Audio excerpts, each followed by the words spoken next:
NBS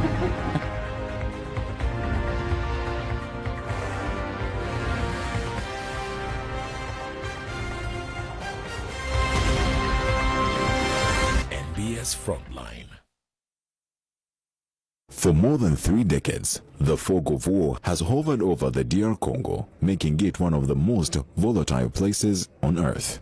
Today, over 100 rebel groups are jousting for control of parts of the country, specifically its mineral-rich east. In recent months, hostilities have flared up in the troubled region, forcing thousands to flee into neighboring Uganda. The East African community resolved to send in a joint armed mission to restore order to the East African DRC. Burundi was the first to deploy in South Kivu in August, followed by Kenya, whose special forces were deployed at Uganda's Ishasha border. All this while Kinshasa and Kigali continue to trade accusations and counter-accusations over the M23. The bilateral spat between two of Uganda's strategic allies leaves Uganda in a tricky spot, with the UPDF already partnered with the Congolese army against the ADF rebels in Operations Shujaa. How does Uganda navigate calls from Kinshasa to join hands against the M23 rebels, who the DRC suspects of enjoying Kigali's support?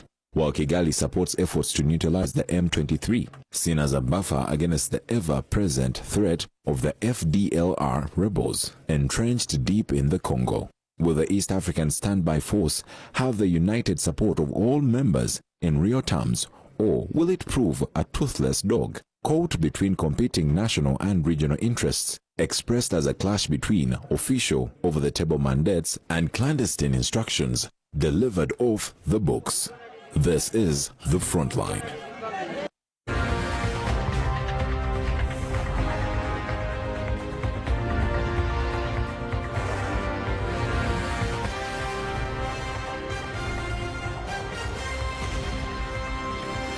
NBS Frontline.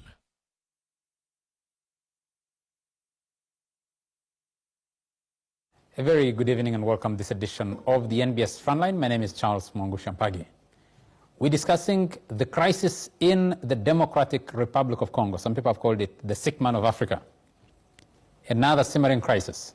You must have seen the images of people fleeing across the border into Uganda because of a resurgence of activity of the M23 rebel group. DRCongo and the Kigali government have been exchanging openly about the involvement of the different governments on either side of the conflict. Kinshasa accuses Kigali of supporting M23, and Kigali has not only defended M23, but continues to accuse the Kinshasa government of accommodating FDLR. How does Uganda stand in the middle of this conflict? It's been involved before. The question is, can it continue to just look on? If it were to support, who would it support? Kigali and M23, or Kinshasa and FDLR? There have been some very interesting developments, and you know that since December last year, Uganda has had troops return to the Democratic Republic of Congo, one to chase after the Allied Democratic Forces or Allied Democratic Front rebels, but also to open roads in eastern DRC. Mixed with that, how does this country manage its politics, its geography, and its economics in light of that? To discuss that with me and many more, let me start with Edgar Tabaro. He's a lawyer with KT Advocates. Edgar, very nice to have you. Oh, thank you so much. It's a pleasure being here. And you're a regional expert because you've discussed Burundi, you've discussed the Kenyan election, and you discuss the Democratic Republic of Congo and Rwanda very effectively. DRC is very close to my heart, as you're aware. And as you move towards your end, you'll see some DRC citizens here, although they claim to be Ugandan. You have some relatives across the border? I do, so as other people on this show, as you'll soon introduce them. I plead guilty as well. We have a number of Congolese here. Yeah, sure, from Mwenda, from the media center, from the Uganda Media Center. I keep struggling to avoid calling it the government media center, the Uganda Media Center. Its executive director and a frontliner, Ofwono Opondo. Very nice to have you. I thought we are going to say from Kenya. Yeah, from Kenya. Man is a Kenyan. I thought you were about to say so, since you are making allegations that people are from across the border. I'm also, I have the largest group of my kids across. Yeah. I never made an allegation. Well. Yeah, so Tanzania as well. So we could one day discuss the politics of border ethnic groups. Border people. Yes. I think it ceases to hold because we are now all East Africans. And that's actually the major discussion. Yes, because DRC has just joined the East African community, and it's at the center of the biggest conflict of the community. From Kanyandahi, from the Independent, the old man of the clan, Adrew Mwenda. And grandfather to Winnie, Kiiza. Oh, you have narrowed now, huh? Because at some stages, sometimes you're a grandfather to everybody. Now you're... Including Ssemujju is my grandson. Tabaro is my grandson. You are my grandson, and of course, Opondo. From Kasese, from the Alliance for National Transformation, former leader of opposition and the frontliner, the Honorable Winnie Kiiza. Very nice to have you. Thank you, Charles, and good evening, viewers. From Kira Municipality, from the Forum for Democratic Change, the Honorable Ibrahim Ssemujju Nganda, also a frontliner. Very nice to have you. Thank you. You know that gentleman from, you say from Kira is from Chazang, and you know the people in Chazang? The majority. From across also. Which across? Which across? Which across? Ofwono saying that is the Munyarwanda. Uganda is the Munyarwanda. That's what Ofwono is saying. The most important thing is that he's an East African. If you read the history, you will know that at one time this land was not habited. You go back to the movement of people from South Africa. So yeah, for me it doesn't matter whether you say that. Oh, finally, somebody has come to come. Whether I am from Angola, whether I am... Ssemujju Nganda, Elias Lukwago, Beth Namboze, Mukasambide. all of them have a history from Rwanda. We will keep quiet about it. We will not reveal it. Let's keep it among ourselves here. We're being taught how to pronounce the name Nganda. No. It's not Nganda, like you've been pronouncing. He will bite his tongue. Don't ask him to pronounce difficult words. Why are these same people, like you see on this panel, involved in endless fights in the region? What do they mean with these political borders? I want to start with you, Adrew Mwenda, because you've been very close to the geopolitical developments within the region. A sister to former Congolese president. I visited Rwanda at one time, and Mwenda's poster had been pinned all over the town that he was coming to speak to government. You mean Mwenda was running for political office at some stage? No. Posters are for people running. They put up posters that there will be a government retreat, and Adrew was the main speaker. Yes. Posters are for musicians and politicians. In Rwanda, no, but also for all the men of the clan. Do you mean to say Mr. Mwenda is the spokesperson for the Rwanda government? No, I have said something that is Spokesperson for M23, For MK? PK, M7, so go ahead, please. I will ignore all the provocations, sir. And Mr. Modeta, protect me from these agent provocateurs. You're protected. Give us some context of the current state of the conflict between the Kinshasa government, the Kigali government, that Uganda finds itself caught in the middle, and just this week, we saw the Kenyan government flagging off troops to fly into the DRC to try and pacify it. Well, I think that to understand the conflict in Congo, we have first to understand 4 things about Congo. Its geography, its demography, its ethnography, and then its history. Let me begin with its geography. That country is so large in terms of geographic size, and yet in terms of its demography, it has a very low population. That makes it very difficult to broadcast political power across that vast territory. If you're connecting a power line from one home to another, and the 2 homes are 2 kilometers apart, you can see how expensive it is. If you have to send troops or deploy police or deploy teachers and the medical workers, it's so expensive to broadcast power. So different components of that polity. So many people try to attribute the problems of Congo from external actors. No, external actors like Uganda and Rwanda and Burundi and other neighbors of Congo get dragged into that mess. Now, because of the absence of the state, not only do militias emerge to fight intercommunal and intracommunal battles, because there is no the state as arbiter, the state is unable to exercise its role as to exercise the monopoly over the exercise of violence. So since the state cannot play that role, everybody becomes a law unto themselves. Now, but look at its neighbors. Countries like Burundi, Rwanda, and Uganda have had their own internal problems of civil war. So those who have been defeated in these countries, recognizing that there is a vacuum of the state in Eastern DRC, they go and organize from there. And they threaten the security of these countries, Rwanda, Uganda, and Burundi. So that is the first thing to understand.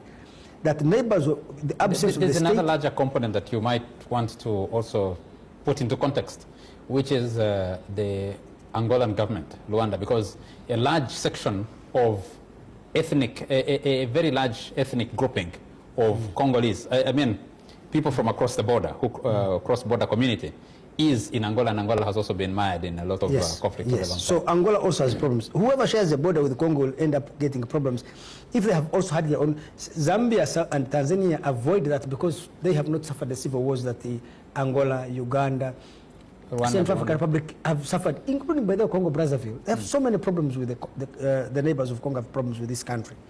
So, but I want now to discuss Eastern DRC and its neighbors who are Burundi, Uganda, and Rwanda. In this specific case, Uganda is in DRC with the permission of the DRC government to fight ADF rebels. On the other side, there is Rwanda, which has a big problem historically of Interahamwe and the FDLR, who are a very powerful fighting force there in Eastern DRC, and they threaten the security of Rwanda. Sometime last year, they actually crossed into Rwanda and wreaked havoc. And Burundi has its own issues. At the same time, internal to Congo, there are communities that don't like the Banyamulenge. They say they should go back to Rwanda, refusing to recognize that those, when they drew the border, the Banyamulenge fell the other side of the border. Just like we have many Batoro who fall inside Congo, we have many Bakonjo who fall inside Congo. They are called Nande, but really they're the same ethnic group. So the Banyamulenge are Banyarwanda inside Congo, like the Bafumbira of Uganda. The Bafumbira, the Nandi the Konzos, the Bakonjo, yes, on the other side. And like the Batoro of Congo, don't call themselves Batoro. Yeah. They call themselves Abahuma, others Abanyamitego, others Abanyamboga. They have different names. Balega are not Batoro. They're not even Banyoro. They're not even Bantu. The Balega speak a language which is very different from Bantu. But for example, they call a human being Mpa, and human beings Bamba. It's very different from... We have Bamba in Bondebujo. Abablabule. So the Balega and Abablabule are relatives. Okay. But the point I was going to illustrate is this, that the FDLR threatens the genocide against the Tutsi, Banyamulenge. Other local communities in Congo refuse to recognize them as citizens. So the Banyamulenge have, who form the core of M23, actually have a legitimate grievance. One, they need to be recognized as citizens, and they want their communities to be protected by the government of Congo, which cannot. So they have a militia to protect them. In terms of numbers, how do they fit in this polity? In terms of numbers, are they significant? Yes, a significant minority. There could be about 2 million Rwandese-speaking communities inside Congo. Out of a population of how many? About, are they 70 million now in Congo? It's very difficult. Yes, because there has not been a census there. So difficult. But the Catholic Church has the correct figures. So we are not so sure. So that is the problem with which we are. Now, many people who come to approach this issue, they come to approach this issue by claiming that somehow the problem is Rwanda, not recognizing that Rwanda gets sucked in, because how can Rwanda cannot avoid getting sucked into Congolese problems for two reasons. There is M23 threatening the security of Rwanda. But whoever threatens a genocide against those Tutsi Banyamulenge, I don't see how the government in Kigali can exercise any degree of legitimacy if it cannot protect Tutsi communities just across the border. But remember the legitimacy. They're not their citizens. Yes, but remember that the legitimacy of the government of Rwanda is that it ended genocide against the Tutsis in Rwanda. If Tutsis are being killed across the border, do you think the ethnic kin in Rwanda would say, since it's across the border, you sit on your arms. In any case, under international law, by the way, Rwanda is required to intervene to stop a genocide. We'll come back to that in a moment. But let me just finish the point. So that is the problem we are facing. Now, there is a third and bigger problem, internal politics of Congo. I think that the Congolese value and attach a lot of importance to your sovereignty.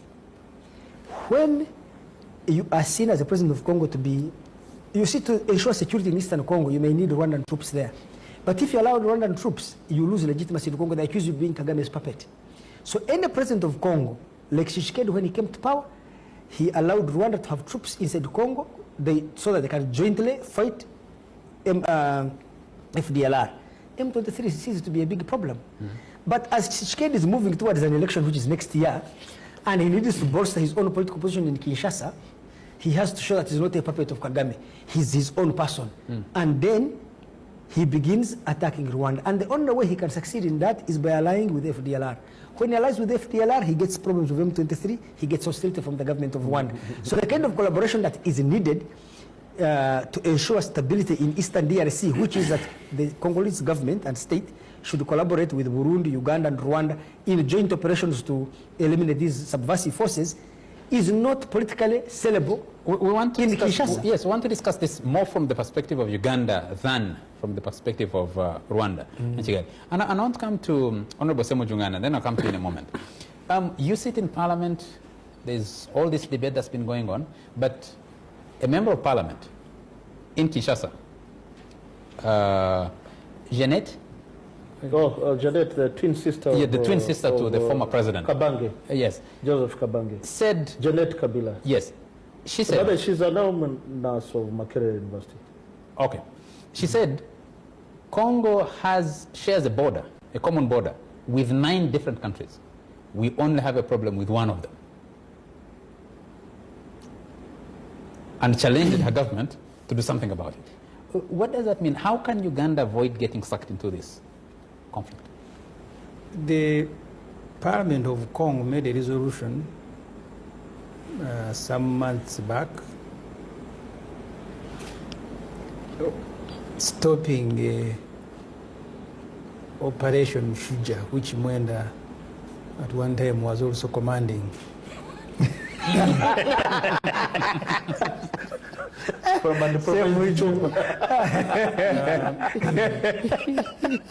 The reason they did so was because the commander of land forces in Uganda at that time had said Uganda will side with Rwanda if it is attacked by any country.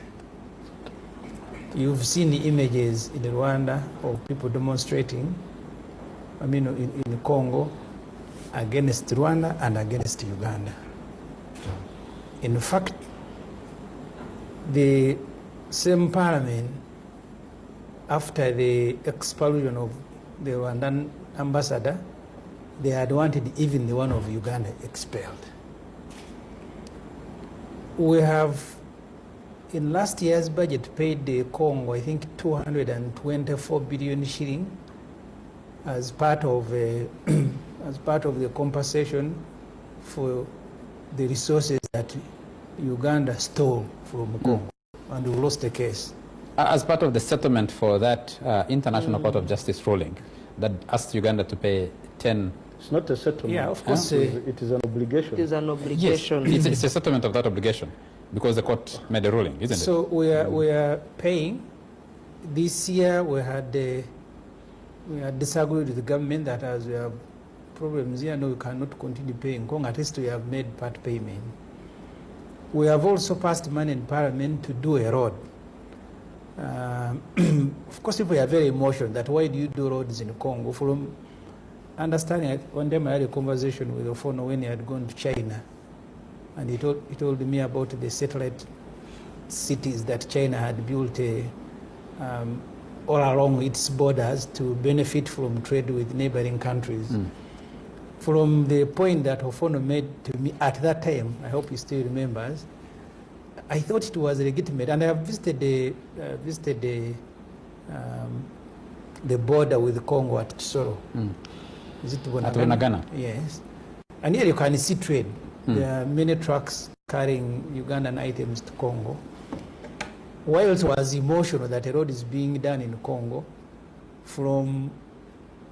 I understood it as if it was a strategic decision because you want to continue benefiting. If you speak to people who are doing trade in Congo, there is a lot of money. There is one thing that people in security here are not saying publicly, but they are saying it in private. That actually Rwanda wants that road construction stopped. They don't want Uganda to go and benefit from a relationship that Mr. Museveni appear to be building with Tshisekedi. Privately, they will tell you all these generals. But publicly, because they want to avoid a confrontation with Rwanda like the one we had in 1998 and I think early 1999. Because you see, at that time, the three of us were still working at Mwenda.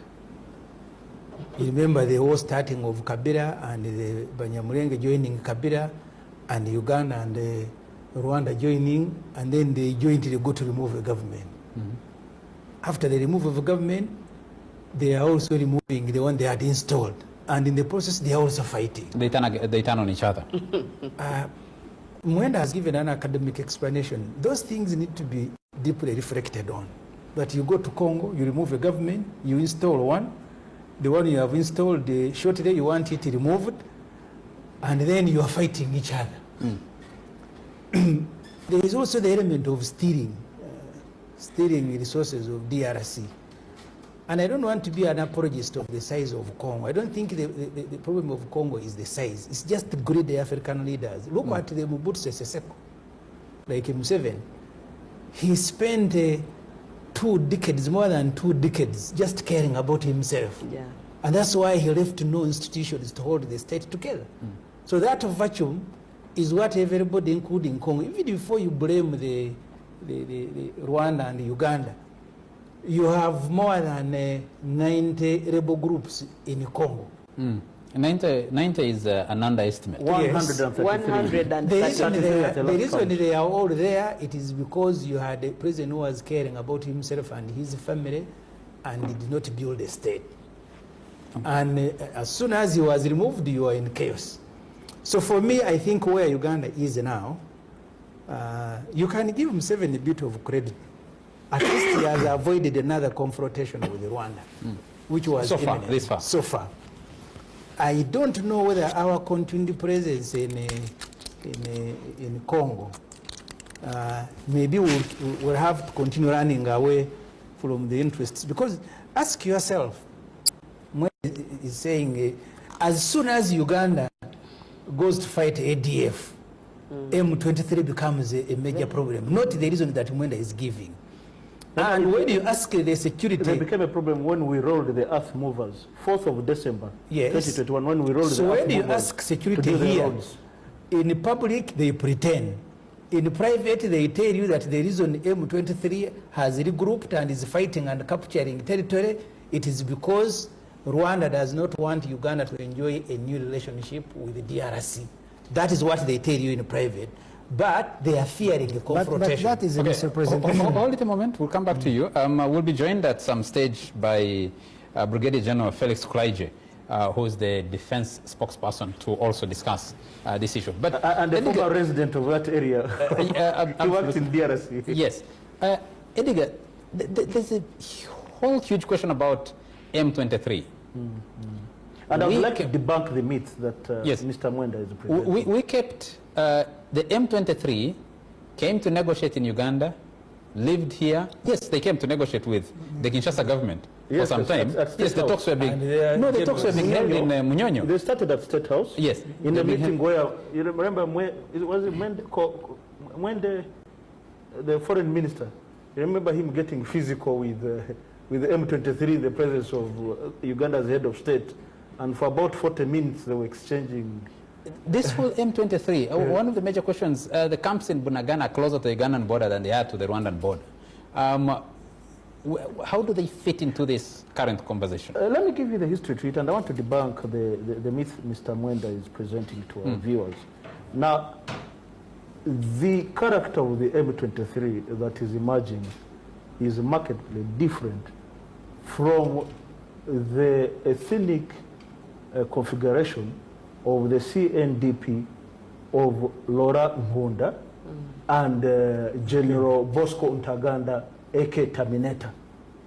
You shall recall in 1996, the bulk of the FDLL that was under the late Desiree Laura Kabila, the Ngoma Zaidis, Kisasu Ngwandu, you remember the late Professor Dewamba Diawamba, before they broke into, exactly, before they broke into there are different groups, you remember. The bulk of it were actually Tutsi Banyamulenge and some other Tutsis from, which is this island on Lake Kivu. On Lake Kivu. Now, CNDP was an amalgamation of the Tutsis in South Kivu and North Kivu. Now, Banyamulenge are from the Milenge Hills of South Kivu.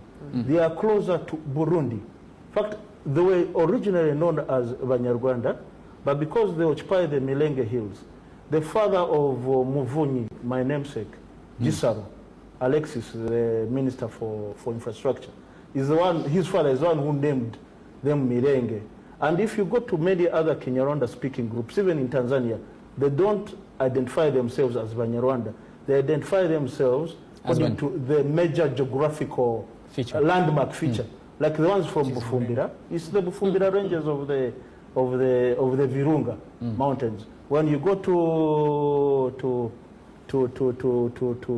Tanzania, you'll find the ones calling them Bahangaza from Bahangaza, and those also from Ngara, Bangara, Bahangaza. They are from identifying themselves as the provinces in those areas. So when it comes to the DRC too, they call themselves Banyama Sisi, Banyarushuru. Makenga comes from a place very near Ruchuru. The dialect that Sultan Makenga is very close to Urufumbira. If were he to speak the Kinyarwanda, you would mistake him for what? Mbufumbira.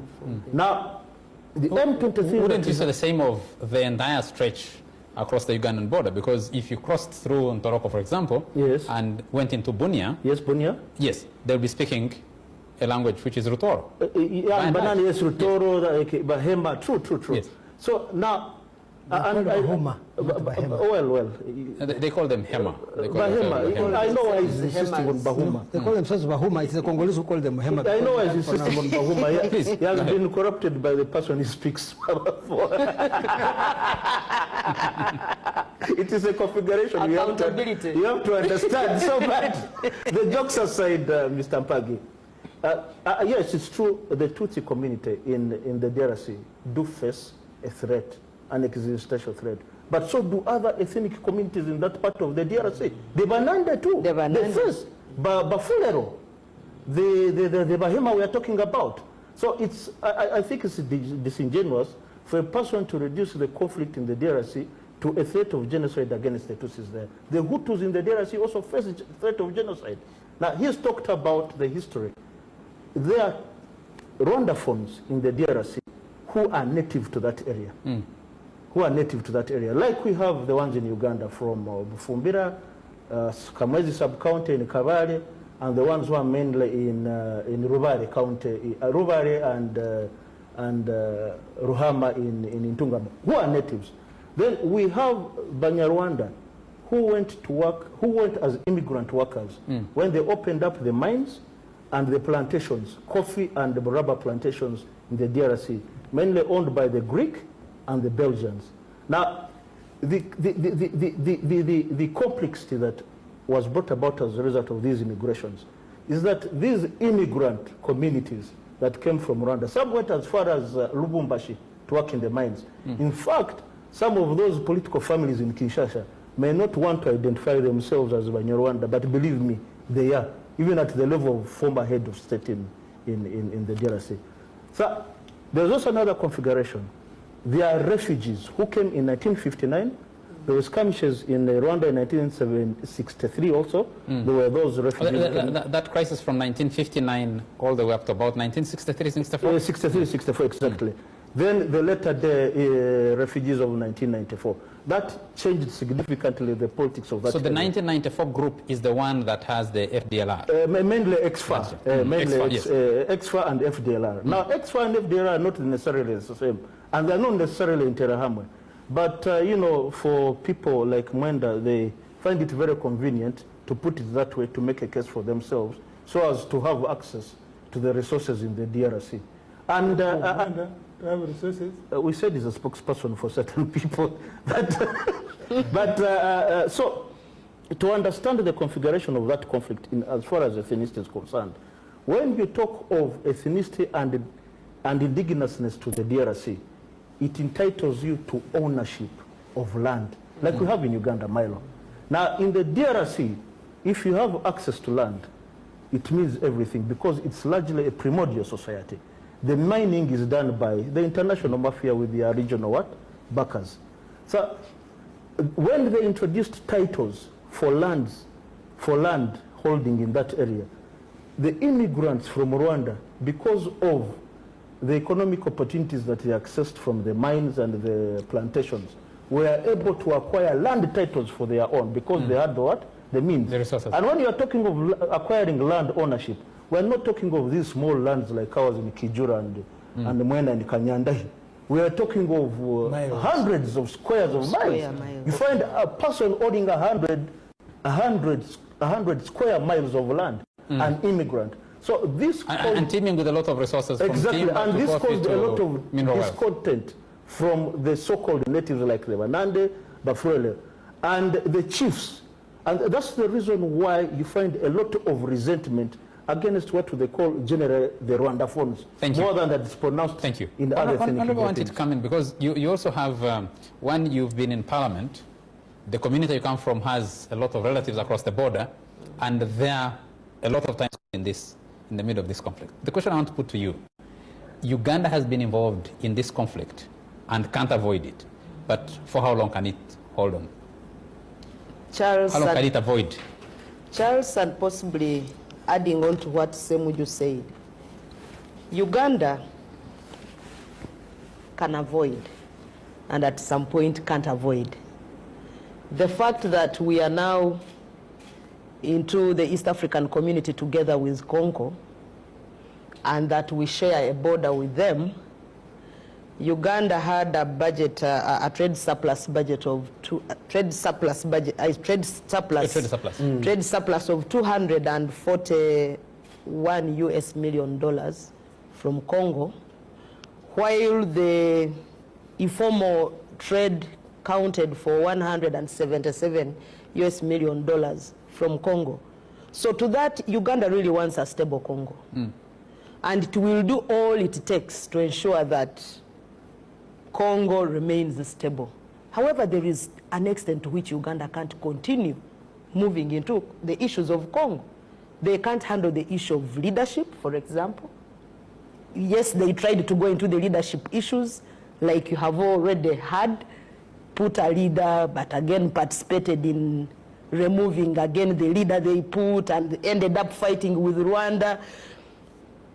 Uganda will not avoid being in Congo, because we know that we also have mafias here who want to enrich themselves with the wealth that is in Congo.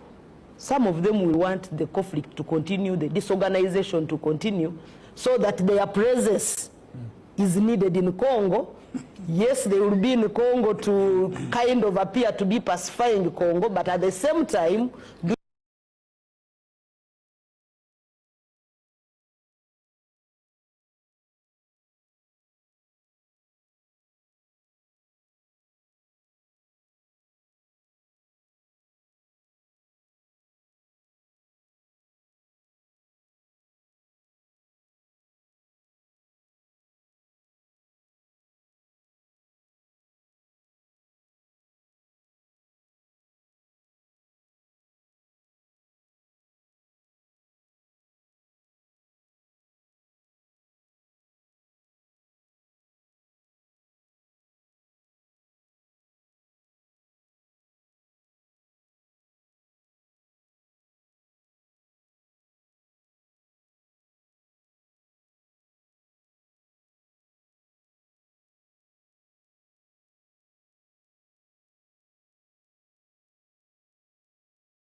and went to Beni. Beni. They went to Beni overboard and left the valley that we talked about for them to occupy. It is until now that they are thinking of occupying the valley, which we knew that was the one giving support to the ADF. It is very, very healthy for Uganda to pursue the enemies of Uganda from Congo. But then the question that was asked, how come that at a time when Uganda is in Congo, it is when M23 is becoming very, very vibrant? That should be the issue. Because if our presence in Congo is to ensure that Eastern DRC remains peaceful, for purposes of our trade to continue, and for ensuring that we fight the ADF, then we would see Uganda being so heavily in also ensuring that the other rebels, who are not necessarily rebels for Uganda, but Congolese rebels, they work in collaboration with the Congolese government to ensure that they also remove. How feasible is it, in your view, that you can actually push back against the 136 different rebel formations? That is why I was telling you, Charles. But Adrew told you they can defeat them in 48 hours. That was Elwero, and I think for him, in his own way of doing things, he thinks he will just find them like he found the Rwenzururu people in a closed area. I don't think she's shooting. She's going to introduce another subject. But no, I am not going to introduce another subject. The issue is that the leadership question in Congo, we can't just underrate it. It is an issue that Mwenda talked about in his presentation. Largely, even during colonial times, Rwanda was not, Congo was not managed properly. At the beginning of the takeover of these African countries, King Leopold just managed Congo as a personal property. Managed it through a post office system. When he left and handed it over to the Belgians didn't do any other serious issue to ensure that Congo is properly administered like a state. Now, when they handed it over to Patrice Lumumba, Patrice Lumumba was trying to create a state and was trying to make a semblance of a leadership. That is why I think he was formed. He was short-lived. Then Mobutu came in. Mobutu was an aide to Patrice Lumumba. He was a sergeant. He was a sergeant in Patrice Lumumba's government, but at the same time, Mobutu had worked under King Leopold as a postmaster. No, he was a reporter. He started as a postmaster, but then went and did journalism. Did journalism and was a reporter. Not really journalism, the other sense of them. Andrew. Not the one of Andrew. Just a news stringer. He was a news stringer. I think you should be skeptical of these newspapers. And there are quite a number of journalists. So, starting with the one who is the leadership in Congo, what I was trying to say is that in Congo, with all those processes of leadership, every postmaster in his own territory became a leader, and a very influential one, that there was no other leader that was greater than him. Even when they go into these processes of now democracy and leadership, you will still find that there are people who are more respected than the real leaders. Per se. Because now that's when they will talk about the patrons. They call them a patron. The patrons, the patrons. Those are wealthier men who have access to the resources, and they will have armies around them, and that is why we have a lot of militias, because everybody who has money in Congo will have a militia around himself. Let me bring in Opondo. Congo is the newest member, DRC is the newest member of the East African community.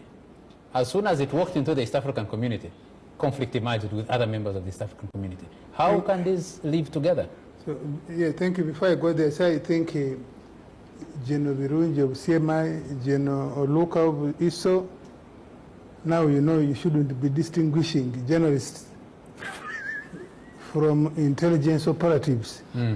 If the story of Lumumba and the good thing is that you started the journey when you are reporting for the news. So it couldn't be the tour for the following year.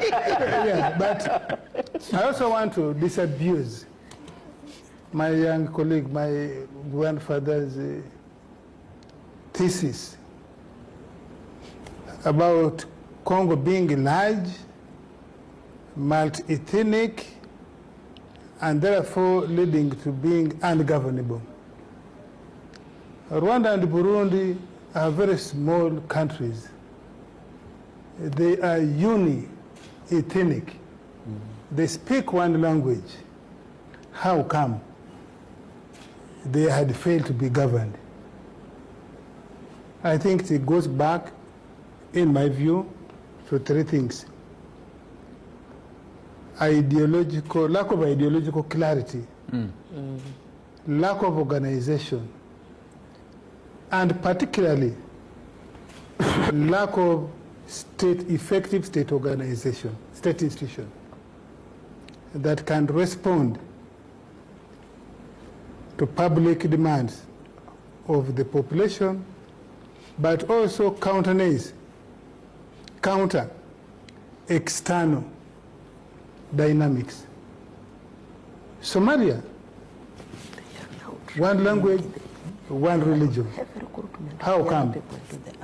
Yemen, Djibouti, they speak one language, one religion, but they can't be governed. So multi-ethnic shouldn't be an issue. Otherwise, Tanzania would not be governed. And yet, in Tanzania's case, the size is big also, not as big as the DRC, but it's being governed properly. So Botswana is it boils down to lack of, or really what we could call ideological obscurantism. That what is it that binds you? They don't find what binds them as common people in a geographical definition.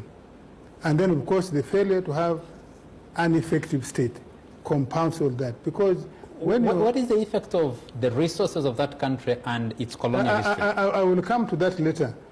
But Rwanda didn't have resources. So why were they fighting?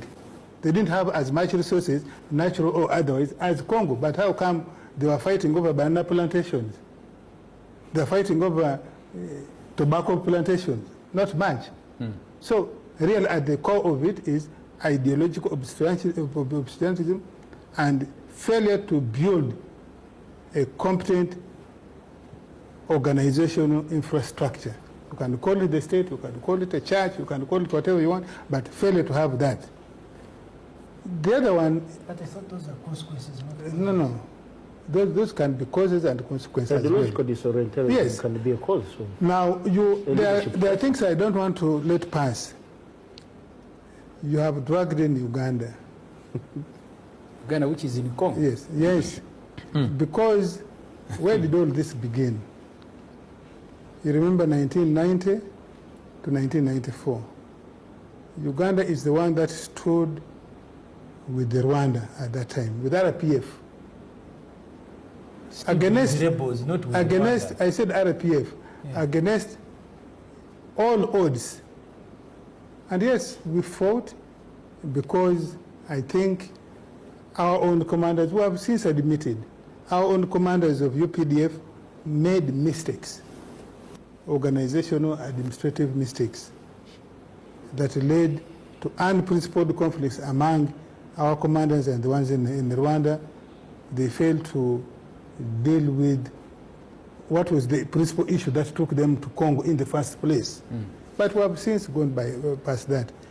Then you ask a second rider question. You said, how can Uganda avoid possible conflict with Rwanda, who, according to Honorable Ssemujju, military officers of Uganda tell him that Rwanda does not like us, our involvement in the Congo, and therefore they are instigating the M23. Remember, in the last 3 years, we have had our own conflict with Rwanda. When Rwanda unilaterally closed common borders. Did we fight? No, we didn't fight. Why? Because Uganda believed, I think correctly, that we don't have to fight every war. There are ways we can manage And remember, we let that conflict, that disagreement with Rwanda, run its full course. 2019, 2020, 2021, until yesterday. When Mwenda resolved. When Mwenda's friend resolved, was his uncle and resolved. As we speak today. I thought it was Mwenda who first brought President Kagame No. As we speak today, to grace cows with President Museveni. Our relations with Rwanda is excellent. I have not and had our relationship with Kinshasa? No, our relations with Rwanda today is excellent, to the best of my knowledge. Yes, and our relationship with Kinshasa? We have no issues that are spilling over. Whatever issues we may be having, we now can handle through the existing bilateral relations. Let's pick this up. The second one is our relations with the DRC is also excellent. Now, is it possible that Rwanda has some our relationships with the DRC, with the head of state of the DRC. Of the DRC. Head of state. No, the head of state of the DRC symbolizes and represents the state of DRC. Let's pick this conversation. Our current involvement in DRC is on the basis of a written and verifiable agreement, which has been renewed the third time last month. That is why Tabaro is saying our relation with the head of state. No. You made the point. Let's pick this up after a very short break. You're still watching NBS Frontline, and we've just been joined by Defense Spokesperson, the Brigadier General Felix Kulaije. Brigadier General, you're most welcome to NBS Frontline. Thank you. Thank you. You have in studio, must be watching Edgar Tabaro, Opondo, Andrew Mwenda, the Honorable Winnie Kiiza, and the Honorable Ibrahim Ssemujju Nganda discussing the conflict in the Democratic Republic of Congo and where Uganda finds itself. But just before you come in, let me allow Opondo to complete his point, and then Honorable Winnie Kiiza had made, I think, I want to take it as a slip of the tongue, that M23 came here for negotiation. No.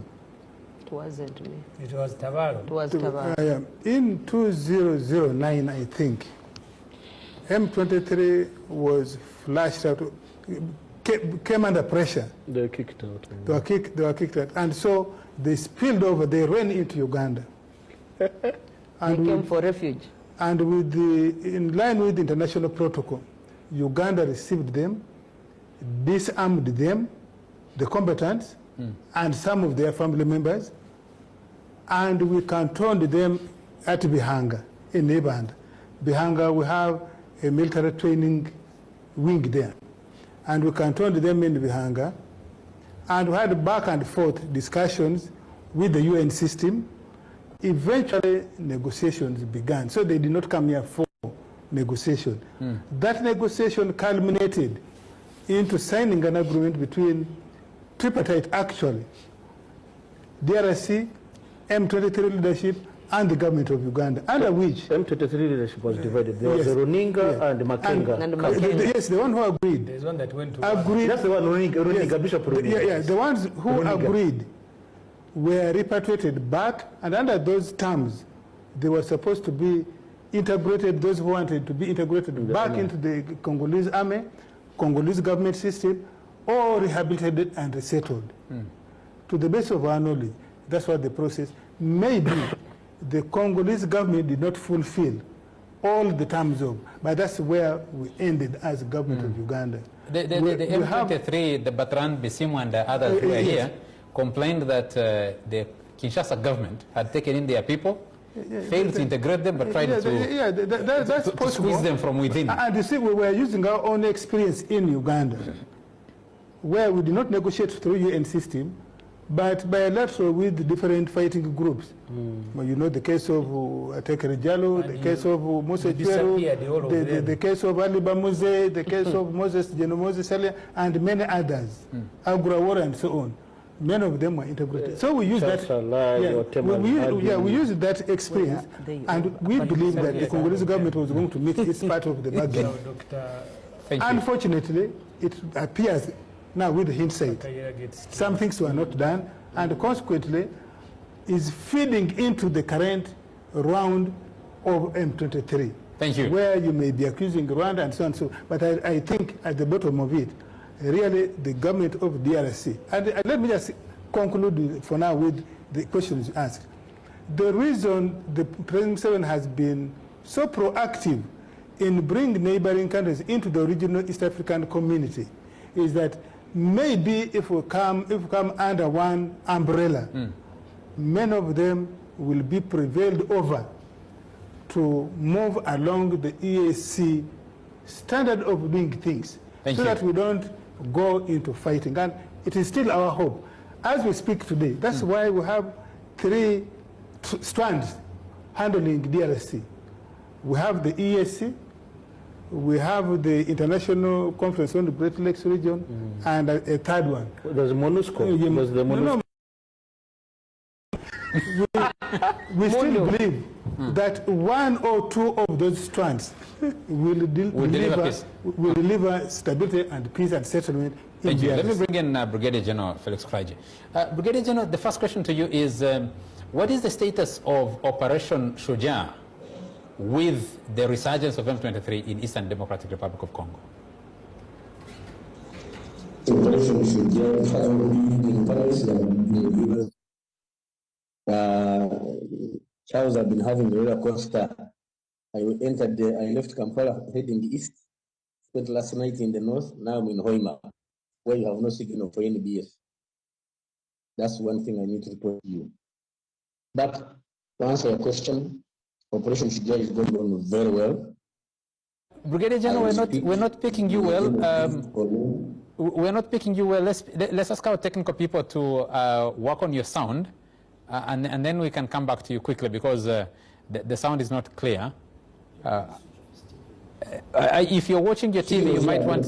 Could you switch off your TV if it's on? You just on your laptop so that we can get a better quality sound here.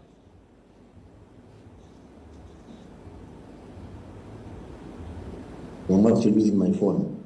You're using your phone, okay? You're a bit more clear now. Please go ahead now. Go ahead and answer the question.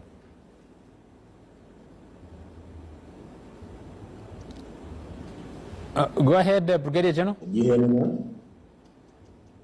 A little bit better, but that's good. I was saying Operation Shujaa is going on very well. As we speak, Major General DRCongo is inside the DRC, about 40 kilometers, touring his troops. These troops have been hunting the ADF terrorists in the Ituri region. So the resurgence of M23 operations in Kivu have not affected our operations in Ituri.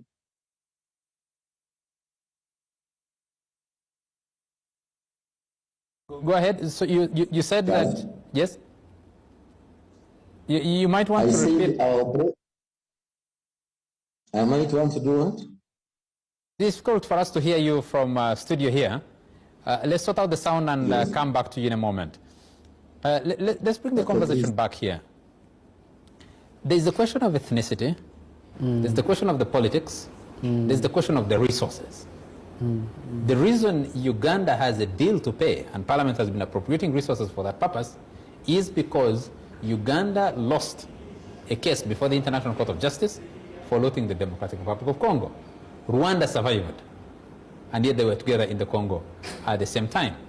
To what extent does the resources of Congo feed into these conflicts beyond the neighbors of the Democratic Republic of Congo? I want to put this question to you, Andrew.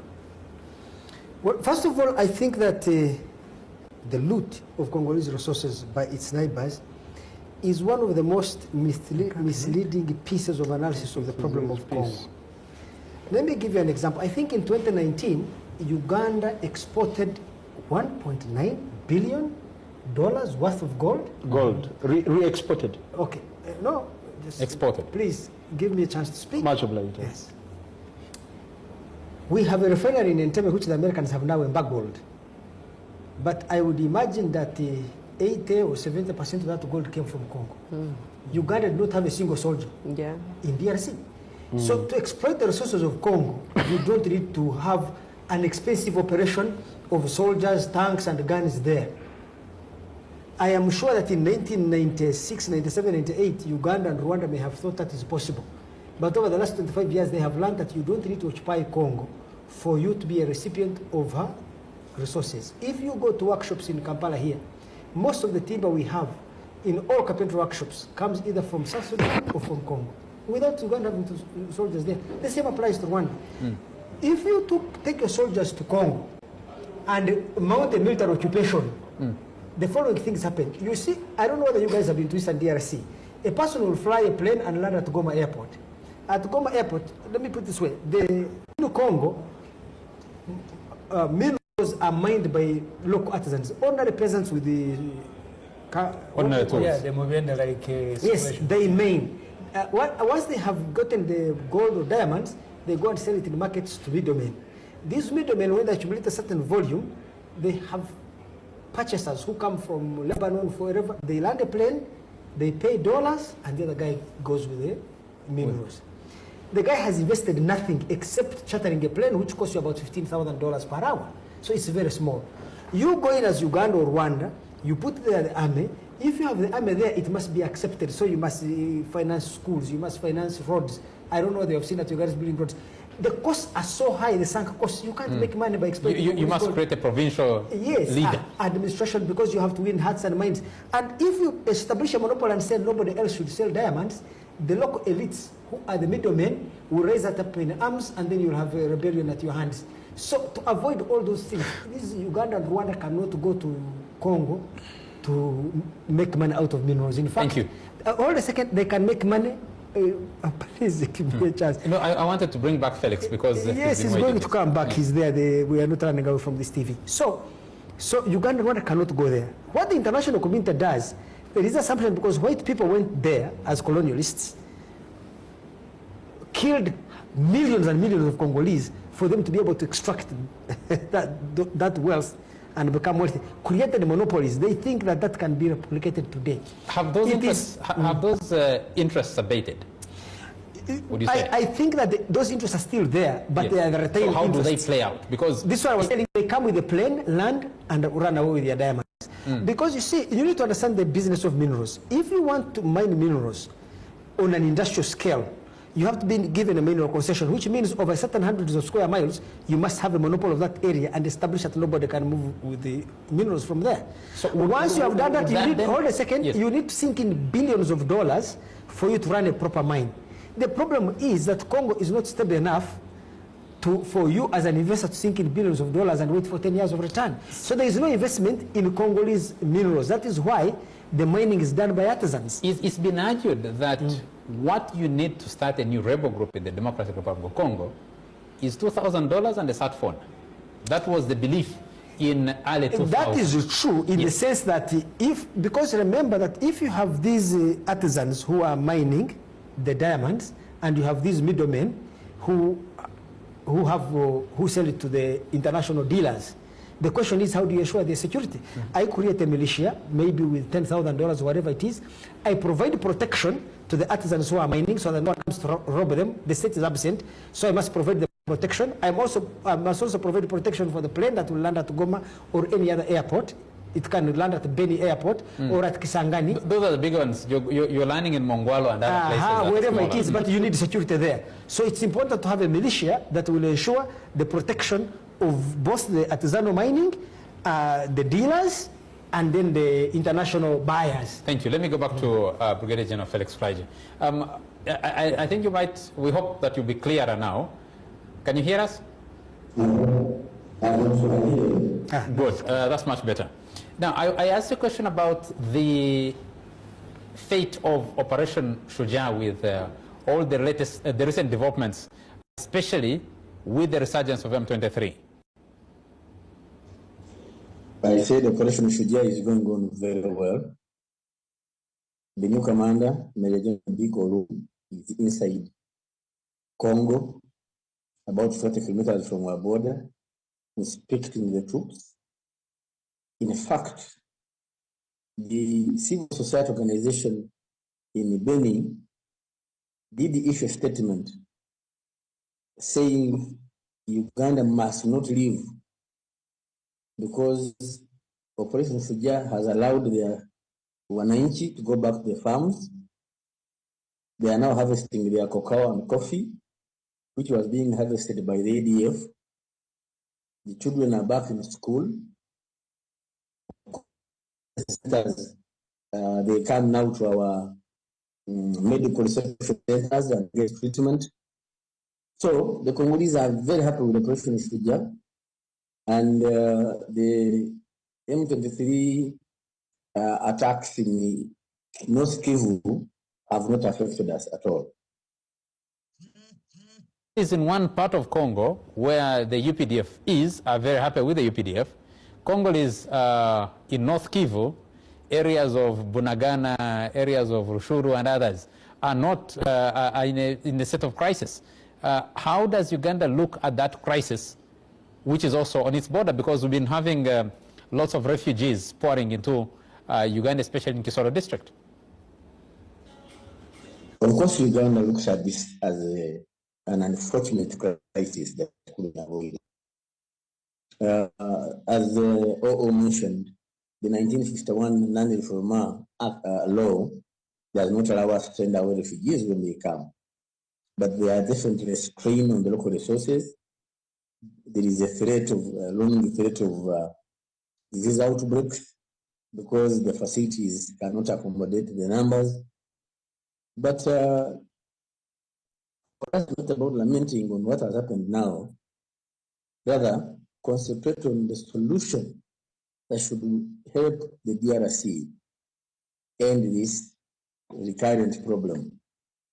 I have heard some people say M23 is an excuse for neighbors to be in Congo, and I'm glad Adrew has given the economic angle, the business approach to that question. I think we should not forget that most of the African countries, DRC inclusive, began with a decapitated state. In fact, the DRC was even worse.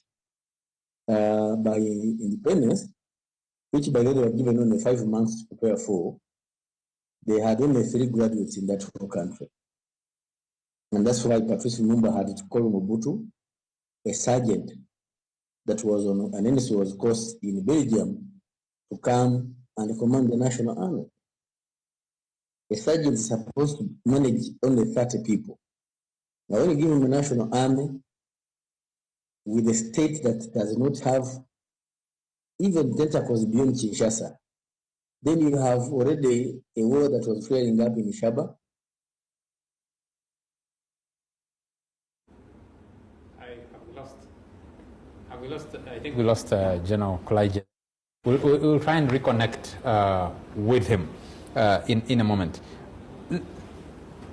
Edgar, I want to come to you as we try to reconnect. But people raised many issues on my presentation, which have not been given a chance to reply. Both His Greatness, the MP, His Greatness, the Edgar. You'll have chance on trying to spread this. I took notes, which I need to really reply because I think that they made. Can you do that in 2 minutes? Yes. Please.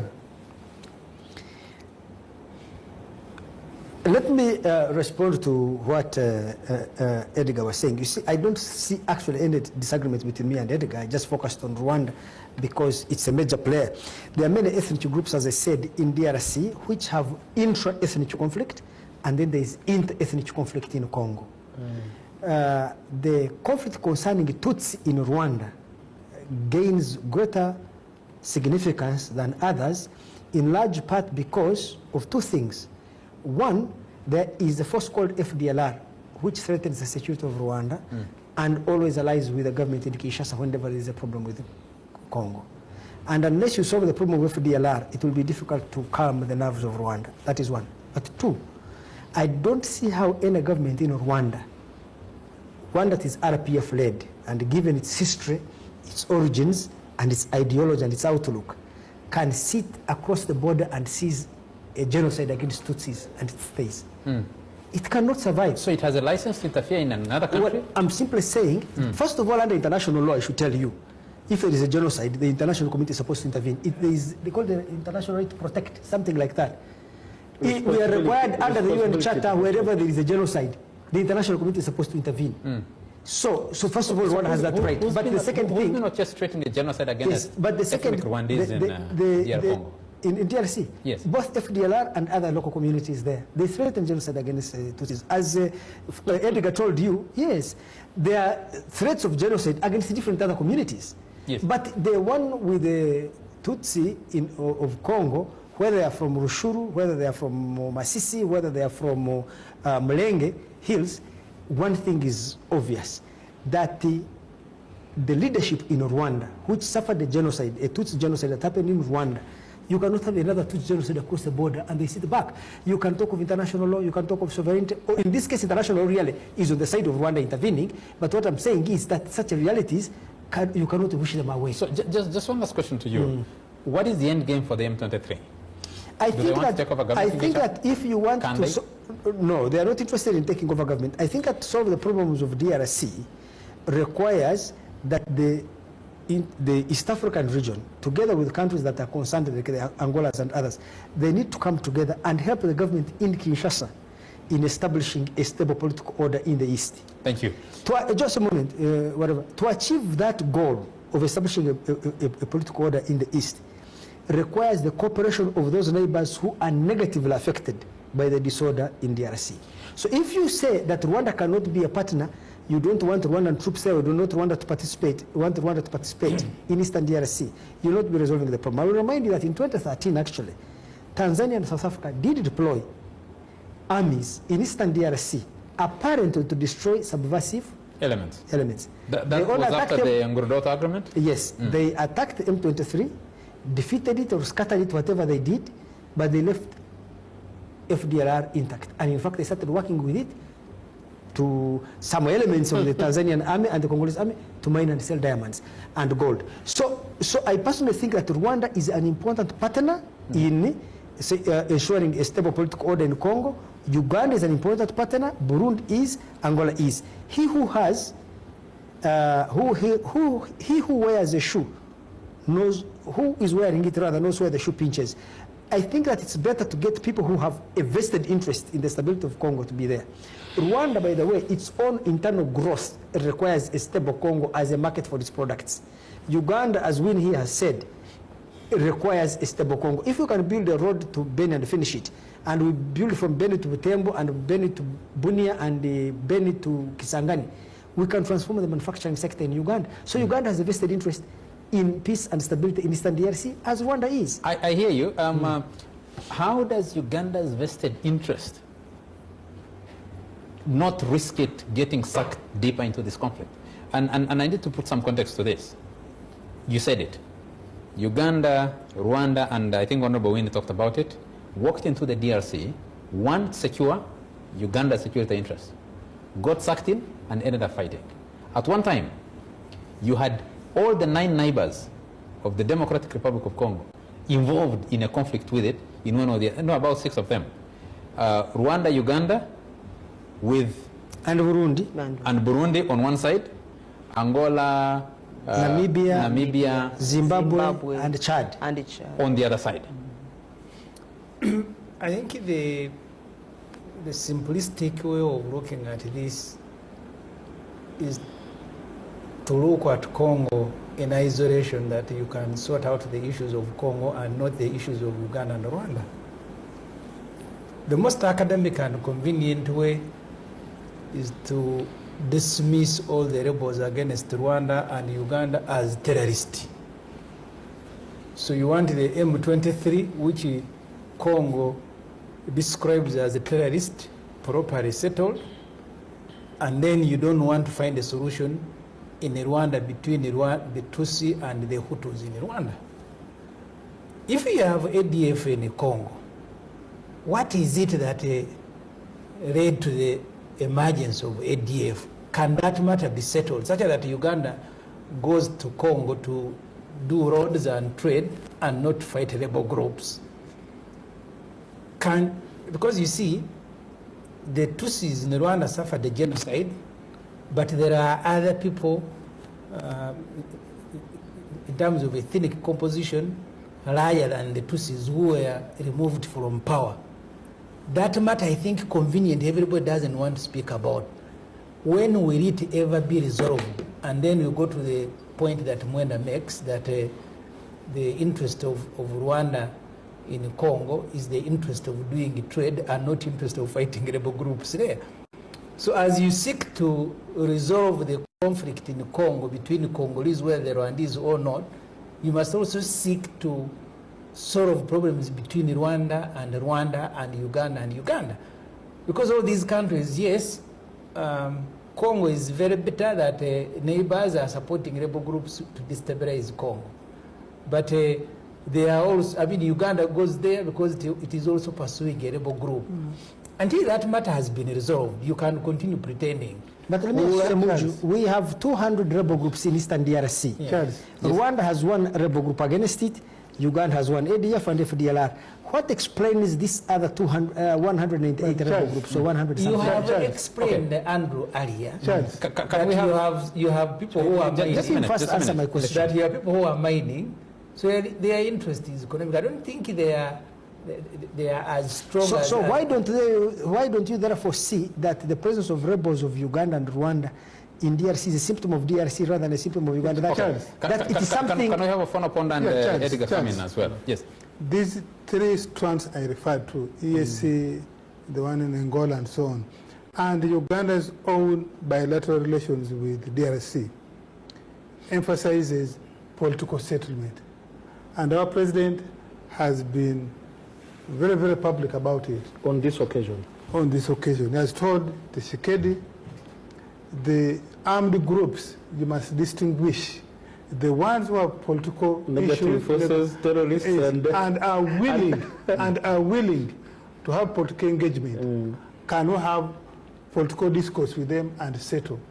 In our own case, including with the ADF, who have been open about it, who have been public, we enacted a law here, Amnesty Act,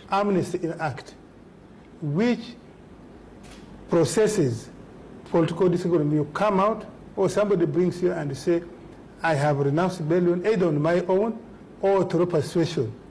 And if you accept that, I've represented some. Yes. ADF, and then the other group which say, as a lawyer, the intransigent who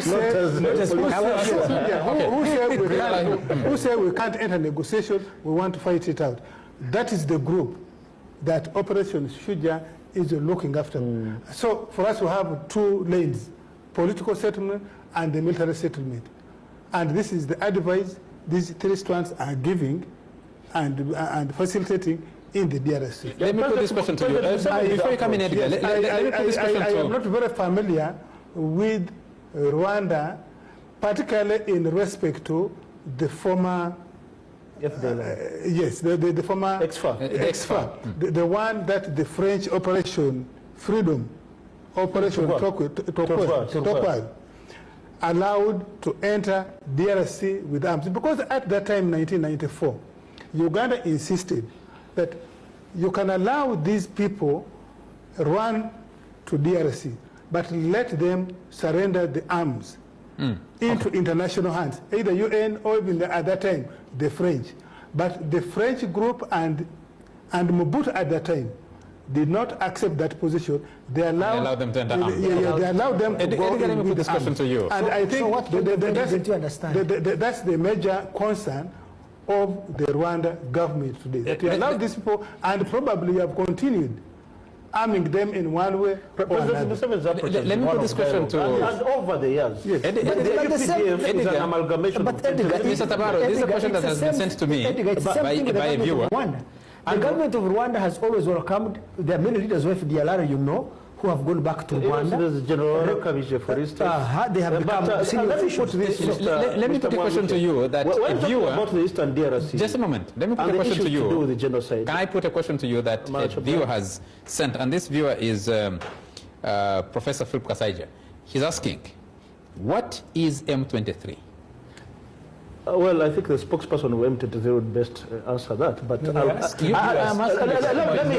as a scholar or analyst. Yes. M23 M23 is a remnant of the CNDP. A remnant of the CNDP of Laurent Nkunda and Ntaganda. They signed the agreement on March the 23rd, hence the acronym M23. And the idea was to integrate them in the forces of FARDC. Now, a number of them were integrated, and they introduced a policy of mixage. If you are born in Kivu, you are deployed in Equatoria, in Bakongo, in Hotwale, Batwele, in Itui, outside of the area where you were born. Now, some of these figures in the CNDP had crimes against humanity that they had committed. One of them being in Ntaganda, and the other one being General Laurent Nkunda, who is sheltered in Kigali. Ntaganda was lived off to the Hague and was convicted for crimes against humanity, genocide, and crimes of and acts of genocide. So those persons with a tag of crimes against humanity were not mixed, and the likes of Makenga were not very comfortable getting there, and they have been at the service as mercenaries and soldiers of fortune of foreign forces. Okay. Now, I would like to explain a bit on the genocide in the Eastern DRC. Burundi is a country that suffered genocide. In 1965, they killed Peter Bamina, killed Pierre Ngenda. They killed all the entire Hutu elite in 1972. The same happened in 1988. It happened in 1993. And again, when the marauding forces went into the DRC, there were Hutus of Burundi who were killed, including the Hutus of Zaire then. Not those ones who had come from what? From Rwanda. And the UN mapping report makes it very clear that there was a genocide against those people. So now, would Burundi, for instance, now, using Mr. Mwenda's argument, have a legitimate concern to go and stop a genocide against Hutus? No, so I would like... No, it's a rule of international law. That if there is a genocide, every country in the world is mandated action. And exactly, I'm coming to address your issue. But we can't look at the issue of the DRC in terms of unilateralism and bilateralism. It has to be multilateral. We have to deal with the DRC itself, we have to deal with all its neighbors, and we have to deal with this international community. Particularly, you made it very clear. You're trying to explain the supply chain of the mineral resources. Believe me, they are international mafia. And the names are there. Many people have been sanctioned. Some of the international players who are based in Uganda. I'll try to leave out names. This is a national... Though someone believes that you're very misleading and no one has ever described the events in Burundi as a genocide. Oh, very much so. The UN reports are very clear. Very clear. I mean, you don't have to go far. Just go to the UN reports themselves. No, but really, my brother Tabaro, knowing what we now know about UN, would you believe every description in their report? So who do we believe? So exactly, that is the question. Yes. Do we believe Mr. Andrew Mwenda and the person who speaks for? So I don't want to go into that debate. I am better believed than the UN. I don't want to go into that debate. And I really don't want to go into that debate. I'm introducing the aspect of multilateralism. Can I come back? Multilateralism. Yes, can I come back to that in a moment? President Museveni's approach. You remember the way he handled all these... Edgar, can we come back to that in a moment? But we'll take a message from Job Matua Richard, who says, DRCongo issues require established governments to deal with it. The weak state in DRCongo makes it vulnerable to even small countries like Rwanda. External factors easily exploit internal weaknesses of the country to advance their own interests. Another viewer says, thanks for having the show. What is the benefit of having the second largest country in Africa, yet people are suffering? Since ever we have... Yes, ever since we have been seeing wars in the Congo, what should be done to bring peace to DRC? Would it be more beneficial or positive to divide Congo into other countries? I'm also going to address that. And then says, kindly ask Adrew about the recent tweet of General MK that Tutsis are fighting for their rights in Eastern Democratic Republic of Congo. What does it mean? Mr. Mpangi, I've written a paper, I've authored a paper. Yes. It's called, it's entitled Balkanization, Dialogue and Conflict Transformation in the Eastern DRC. I published it in the Sunday Vision about 6 months ago, and there was an online version of it.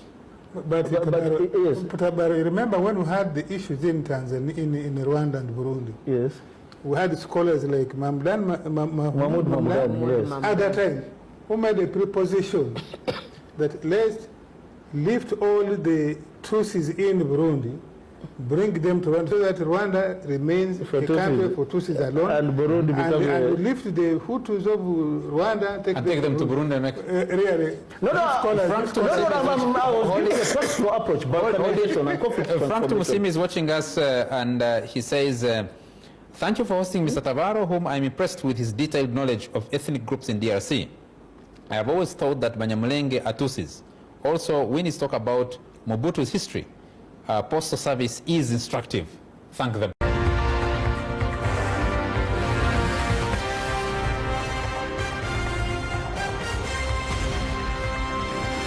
NBS Frontline.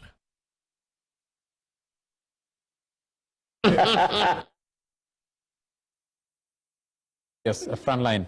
There's someone who says all of you guys in studio need a lecture on the politics of Eastern DRCongo in a message here. But Edgar, yes, Edgar, you explained that concept of mixage. Mixage, yes. Mixage. Yes. What about brassage? What about brassage? There was brassage, something about allowing to deploy anywhere in the DRC. That's the one. Yes. No, first mix, yes, mix, and then agree then to you get deployed elsewhere in the DRC. And the M23 were not willing to listen. Refuse that. The Makenga camp were not willing to listen. But they had a legitimate reason. Charles, you see, many of those guys were saying, look, we have our community which is under threat. If you take us from here, who protects our community? Which was a legitimate concern. You see, Charles, I don't want Andrew Mwenda to reduce. We're not allowing Honorable Winnie to come in I as don't much want as Mr. Andrew Mwenda to reduce the issues of the Eastern DRC just to Rwanda interests. There is a whole group of ethnic Rwandaphones in the DRC from South Kivu, the Banyamulenge, and they formed their own group. Are Banyamulenge the only Rwanda-speaking Congolese? No, there are many others. There are many others. Actually, there are many. So who's protecting the interests of the others? They are protected by the state. But you know, Charles, yes. Something else. South Kivu has Gumino and Twirwaneho, who are working with the Farda. Something else that is making me a little bit uncomfortable is that someone agrees to join the forces of the nation and says, I will only be deployed in their home area. I will only be deployed. I choose to go into the UPDF, and I say, I'm not leaving Kasese. I join UPDF and I remain in Kijura. Yes, and he remains in Kanyanda. He remains in Kanyanda. That is why majority of us believe, guys, you are just being technical. That is why majority of us believe. This was a political process. The political process, we have agreed, all of us, without exception, that certain communities in Congo are threatened, and they have formed militias to protect those communities. If they enter any arrangement with the government of Congo, there needs to be guarantees and secure and assurances that their communities will not be threatened. But so if you are taking me away from my community, what is the alternative you're putting? We also agreed. Explain. Can I be protected? Yes. We also agreed here that there is need for a political settlement to be done, and that if we are to answer this question, then let's use the example of Uganda, where the Amnesty Commission was put in place to ensure that political settlements are made. People who were in rebellion can, on their own free will or maybe convinced, can say, even here those we captured come. in combat can yes, apply. Even those ones captured in combat can come. Now, if we applied this to what is happening in Congo, and now taking the direction that Mwenda wants to take us to, you have agreed that I have come on my own free will. I want to participate in the pacification of the area, and they say, okay, now, since you have agreed, we are taking you from here because we knew that this was the problem that you had. And you say, no, I'm not going. Charles, let me clarify. Can I ask Winnie is missing one important point. You see, an agreement is between two parties. It's not between one person. In the case of Uganda, the state of Uganda was able to hold its side of the bargain. In the case of Congo, because of the weakness of the state, its own fragility and its own divisions, when these groups have negotiated an agreement with it, it is not able to honor its side of the bargain. And therefore, people find it difficult to also honor theirs. Okay. So don't look at this agreement with it. Charles, for the record, there are ethnic Tutsi serving in FDRC. General Bisengimana, there's General Nyarugabo, there's Makanika, there's Tawimbi. So, I'm coming to know whether when you list the names it makes any sense. No, let me put it this way. In Uganda, under Museveni in the 80s and 90s, there were many actually serving in Museveni's army and in Museveni's government, but we had a rebellion in the north. Did that mean that Acholis did not have certain grievances that needed to be addressed? But did they say they were serving Acholis? No, but what I'm saying is that we had the state able to honor its side of the bargain. Let me conclude. Winnie, let me ask the question to you. Let me conclude my submission. The birth of M23, which was the date that agreement was signed, which March 23rd. March 23rd, emerging out of CNDP was because a section of CNDP members believed that after agreeing with Kinshasa was actually using that agreement and their integration into the army to annihilate them. Exactly. After deploying them in Kinshasa and other places. Exactly. I've given you names of generals serving in FDRC in Kinshasa. So, have they been annihilated? No, but Edgar Mwenda who participated in the genocide. Can we have an orderly debate? Who was the youth leader of Nterahamwe? Was it here Tutsi? Yes, it was. Exactly. So there are Tutsis who were on the side of the genocide. The Tutsis in the Congolese army does not mean that the Tutsis in Eastern DRC are not threatened by genocide. Now, for me, I would imagine that it would be in the interest of these friends of ours to even accept to be possibly even closer to the capital so that they can negotiate for better protection. So for them to imagine that staying in the locality where they are even fighting from is the best way they can defend their people doesn't hold water. As I speak currently, Charles, the Wandande in Congo are being butchered, and their claim is that it is these Tutsis that are butchering them. After butchering them, they even occupy their homes. So in this scenario, would we say all the generals, the Ndandi generals, General Mbadinao should go and all the generals in the DRC, the Wandandis in DRC should come and pitch camp into the Eastern DRC to defend the Wandandis. Assuming Nganda soldiers, feeling that their communities are being threatened, decided to come and defend their community, would they be doing something wrong? It wouldn't, but that should not be the preoccupation of the leadership, that when your community is threatened, it is a threat to the entire country. So they should ensure it is incumbent. The situation of context. It is incumbent upon all leaders to ensure that Eastern DRC remains. I agree with you. The only thing is I want you to add context. The context is, if the state in Congo is unable to provide protection to your community, what do you as a leader of that community do? Do you run away and live in this theory that you must... How do you build the state? Andrew, how do you build a state that is multi-ethnic if you think that every community that emerges creates its own... So the way you do it, the central state needs to ensure the security of person and property of every community. If the state fails in performing that basic function, then it will, as Congo has done, then it will lead to the emergence of ethnic militias to protect their own communities. So you cannot accuse the victim of being the architect of their own fate. Yes. Where has that succeeded? Let me tell you... You give me an example where it has succeeded.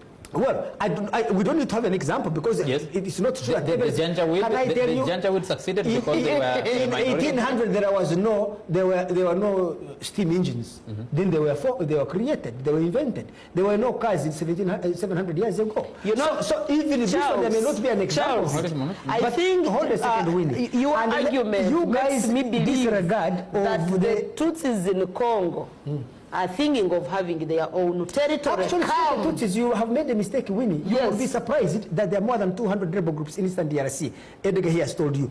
Each of those ethnic groups have militias, ethnic groups have developed and militias. sub-ethnic. Yes, and sub-ethnic. They have developed militias to protect their communities. That is a reality. If you are seeking a political settlement in DRC, it must address the fact that there is a weak state. The state in Congo is unable to perform its basic function of providing security to different communities. Those communities are therefore doing self-help. How do we resolve the issue of self-help? You cannot simply say we must go back to a theory. I'm surprised, Andrew, that you actually advanced this argument. When Sudan, South Sudan, was exploding, you said the best way is to allow it resolve itself. His original theory was give war a chance. Yes, give war a chance. Why you remember his mantra? Give war a chance. Yes. And these people were butchering another committing acts of genocide. But exactly this is what I'm saying. There are communities there who are under threat. You're asking them to go and be protected by a theory of state sovereignty. They will protect themselves. It is up to the Congolese state and its partners who are neighbors to come and say, how do we help you build a stable and viable state? Why is that position different from the position you held on the Sudan conflict? But why? How is it different? Is it? Am I not arguing the same thing that these militias have every right to protect their communities? You don't want to give away a chance in the DRC, do you? Where did I say that they should not be given away a chance? In any case, anyway, yes. I do not think that any theory I hold will work remain constant in all circumstances. if I say, let me tell you, if I say when I grow up, I want to be like Andrew Mwenda. Guys, please, I don't want people to adulterate and bastardize my argument. For example, I may say democracy is a very good form of government. I don't think it is applicable everywhere in all circumstances, regardless of anything. So even when I say this situation I have told you of Congo is specific to Congo. Okay. In Uganda, you had a viable state able to honor its part of the agreement. In Congo, you have an absentee state. How do you behave when you have an absentee state? Does Kinshasa believe it is an absentee state?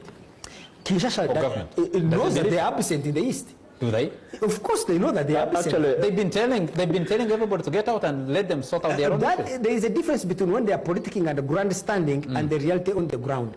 Because Kinshasa knows it does not even have an. Is that the reality of the ground on the ground from the lenses of Kinshasa or from the lenses of Kampala and Kigali? Let me ask you, why do you think the Congo government allowed Uganda to deploy in Eastern DRC to fight ADF? I know there have been meetings between Ugandan officials and Congolese officials, and UPDF has reached places in the DRC to fight ADF where the Congolese army has never reached. In any case, whenever ADF approaches, whenever it runs out of supplies, ADF goes and attacks the Congolese army detached. It fires in the air, they all run away, it grabs their guns, the ammunition, whatever they have, it takes it away. So the Congolese state knows it doesn't have an army. Right now in that area of North Kivu, it is using the FDLR as its army. Honorable Ssemujju, because the FADC cannot fight. Honorable Ssemujju, let me come to you.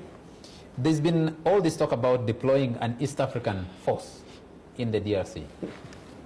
Kenya has already flagged off some into the DRC. And DRC has been saying, we don't want the Rwandese here. They haven't resolved on whether Uganda can deploy or not, or other countries to deploy. Can that pacify or bring settlement into Congo? It's going to be difficult. I was in Kenya until early this week. When General Mohoz said it will be dangerous to fight M23, he sparked off a debate in Kenya. Because I had also earlier been in Kenya when the commanders of the armies were in a meeting, and I met there General Mbadi. This standby force was supposed to be put together by all the all the East African countries. And that's why Mwenda had a very point that if it's going to be an East African standby force, then you cannot say that some East African countries should not be there. Then it will cease being the stand force of the East Africa.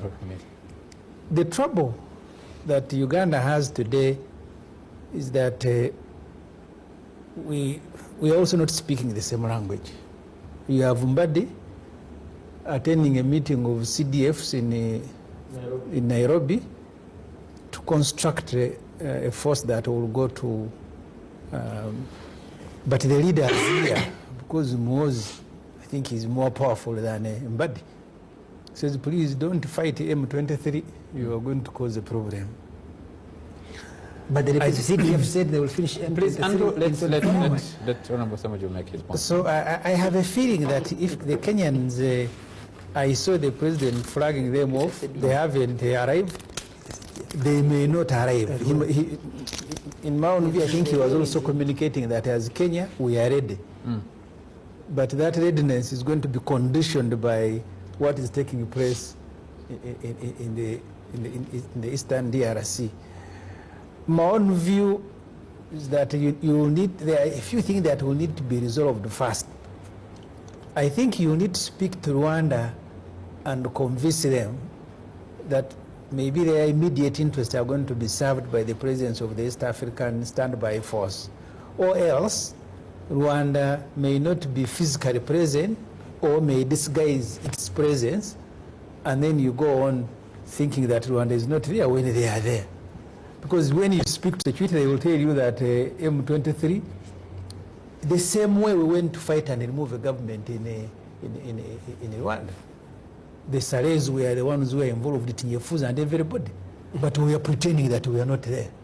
So Rwanda is there also. Rwanda is also there, but it is pretending it is not there. So until you've spoken to Rwanda and convinced them to withdraw, and in my own interaction with security, I have been made to believe that actually M23 this time has been activated. It did not re-emerge. It has been activated because there is an interest by someone that has to be served and can only be served properly by M23. So Kenya, I sympathize with them. They actually think they have a role there. At the moment, they don't have a role. So instead of going to DRC, I think the East Africans should be flying to Rwanda. The moment you convince Rwanda, then you can have an East. But when you say you don't fly to Rwanda, you're flying to Eastern DRC, you'll have the same problems like UN. And that's why you can see Uganda. Uganda is avoiding going into areas of M23. But their arrangement with the DRC was to fight not only the ADF, but all the groups that are there. But they are avoiding. That's why they will restrict themselves, and that's why M23 can come and take over a town just next to Uganda, and Uganda is just watching, because Uganda understands the problems in DRC properly. Okay. So I don't think at the moment that the East African standby force can even be deployed there. Thank you. Honorable Winnie Kiiza, I want to come back to you quickly. DRC has this, I don't know how to describe it, the longest, the biggest United Nations force has been in the DRC for the last 20 years? Many. Yes. Over 20,000 troops? 21 years. 21 years. More than 20, close to 23 years. Yes. More than 20,000 troops. That's the biggest. $20 billion spent. $20 billion spent. The biggest, the longest. They have failed to resolve that conflict. What will resolve that conflict in the DRC, in your view? What may resolve the DRC question is again coming back to the leadership in Congo, accepting that it is not in control of certain areas and seeking to be helped. I agree. Yes, seeking to be helped by all neighbors, irrespective of whom they believe in and whom they don't believe in. They need Rwanda, they need Uganda, they need Tanzania, they need Sudan, they need all the neighbors to come in and sit and say, where did we go wrong and where can we come together and know that this is a problem for all of us? Because if Congo is not stable, all of us are not stable. We wouldn't be here discussing. Yes, that is why we are, opportunity for those neighbors. That is why we are into these blocks. We have the Great Lakes Region Parliament that can discuss this. We even have these heads of state summits that happen for the different blocks that we belong to. SADC, we belong to, we belong to East African Community. Mr. Pagi, you want to find out why Tanzania is conspicuously quiet on this occasion. They didn't even attend the conclave. Because Tanzania doesn't have an army. Seriously. That is what you think. And in fact, I have been told by a very high-ranking official of the government. No, I've been informed by a high-ranking official of the government of Mozambique when they were looking for a country, an army to help them through SADC, to help them with the ADF rebels there. They approached Tanzania, they approached... ADF? Yes, they are ADF rebels. Well, there's an Islamist organization there that the Mwendas like to call ADF. Yes, but none of these other countries had an army. That's why they went to Rwanda. Did Tanzania deploy in DRC in 2013? It did. It did. The army has so where did that army go? Where did it come from? Did the Tanzanians help us here? Did the Tanzanians help us here? 40 years ago, 79, 43 years ago, and Charles, I was still submitting that the reason we have come together as African countries in certain blocks is that we can help one another. So if the president of the Republic of Congo can admit to his failures and say, brothers, look here, I'm failing in this, intervene. Then maybe Kagame can also be able to lay his claims in this meeting and say, brothers, your problem is here. That is why I'm supporting M23 against you. And they had a very awkward meeting in Nairobi. When both of them there? The conclave, that's what I'm talking about. The conclave. We call it team no smiles. Yes. If you remember was that a very awkward meeting? I mean, how do you move from there? You remember the meeting in Nairobi? Please hold it. Let me have Opondo come in here. Where does Kampala find itself? I mean, what is the wiggle room for Kampala? Well, in this the wiggle room for Kampala is that we want to go to fight in DRC or in other country except with agreement of that country. Specifically with the Congo, we commit ourselves to the regional tripartite arrangement, the three strands I gave. And for avoidance of doubt, where UPDF is in Congo is operating outside where MONUSCO is. MONUSCO is the UN force which came there under resolution 1279 of November 1999. We are also outside the arc of M23. Honorable Ssemujju makes a point. If you come where you run away. Honorable Ssemujju makes a point and says, how come M23 can take over DRC territories closer to the Nganda border? We have no obligation to intervene, even when somebody is making it. Mwenda has told you that international law allows you when somebody is making jump in at no invitation. That's not our responsibility. If M23 had... But we are doing the road, that Bunagana, Ruchuru, Goma. If M23 had spilled over into Uganda, then Uganda would respond. And if we want to have an incursion with M23... Actually, Uganda, they did make an incursion to Uganda. Uganda responded, but we beat them and arrested some. Within Uganda. Yes. So that's the point. Now, so who will protect our road? I just want to help Honorable Ssemujju. He says East African Standby Force, which is supposed to be deployed. There is a process. And at the beginning, maybe not all the 6 EAC countries will go at a go. Okay. We have had this example. We have had this example before. When AU and the UN auspices accepted to deploy in Somalia, there were countries that actually committed to send the first batch of the contingent. I think Nigeria was among them. And they never sent us all. They never. I think Uganda was, and others. Uganda led the way. And Burundi followed. Subsequent, Burundi followed. And as we say, the rest is history. And you are the only ones who are there. The others actually never came. And you are saying... Kenya went there under some kind of hot pursuit. You are saying UN... The way they entered is the way they returned. UN can fail in DRC, like Americans ran away from Mogadishu. Okay. But the AU appears to be succeeding in Mogadishu. Okay. So, our hope is that these three strands, especially the EAC, now that DRC is a member state, we want to believe, yes, starting may be a problem, but we want to believe that eventually EAC will build a convergence and bring this situation, will neutralize the situation. Okay, Where as we the cross UN over as we cross over to Afromobile, we've been corrected by Professor Kasaija again. He says it's not an East African standby force. Rather, it is an EAC force. It's not standby, it's an EAC force. He says the former is part of the African Union. Now the concept of operations of the EAC force is to first convince the negative forces in the Eastern DRC to join the political process. Yes. When they fail to do so, then the EAC force is mandated to use force to lead them to join the political process.